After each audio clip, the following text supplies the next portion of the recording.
So as leaders, we need to create an environment in which people feel safe to speak up, but also an environment in which other people will listen.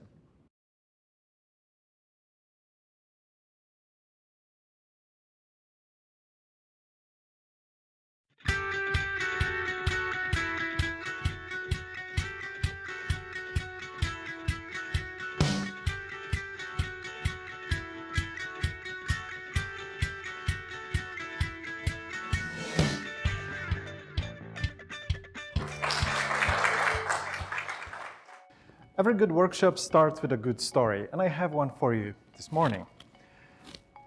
Around 2 years ago, I started working for this software company. I was invited on my third day at the job to attend a retrospective. So at every 2 weeks, you have a retrospective, and this is your feedback session so you can work it out with the team how things go. The trouble started with the meeting invite itself. It was scheduled for 4:30 p.m. on a Friday. Okay, so that's your hint number one. Hint number two was that this company did something called a Beer Friday, which starts at 4 p.m. Went to the meeting, and they all showed up without really any preparation on knowing exactly what they're going to do, because the meeting invite didn't have any agenda, didn't have any description of anything. Within seconds, that meeting turned into a mud fest, with people talking one over another, with pure accusations and blaming and finger pointing. I felt like it was a total waste of my time. And I'm pretty sure some of you, if not all of you, attended a meeting like that in the past. So, Monday morning, mind you, 4th day on the job, I'm writing to my manager. And I write an email and say, hey, I do this thing called Toastmasters, where we learn public speaking, but also how to facilitate meetings. And I have some small adjustments that I would like to try.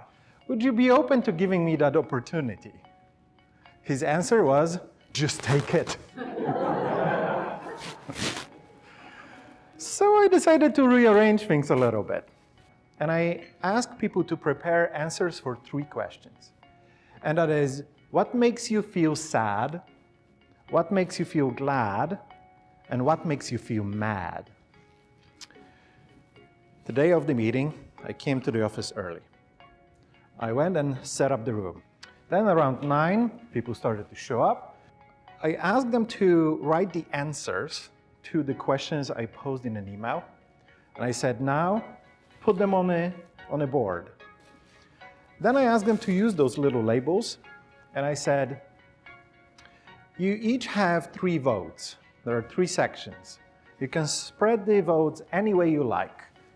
They were a bit confused by that, because all of a sudden they had the power to choose what is going to be important. And within less than 20 minutes, I had 3 major areas that needed attention. And the group collectively chose them. It wasn't me, it was them. I gave them the power to do that. Now, Google did this study that explained the reason why some of the teams are more successful than the other teams. And what they found out through a quite elaborate study was that the key factor to make a team successful is an environment in which anyone and everyone can contribute, can speak up, and be heard. So as leaders, we need to create an environment in which people feel safe to speak up, but also an environment in which other people will listen. Thank you. Thank you.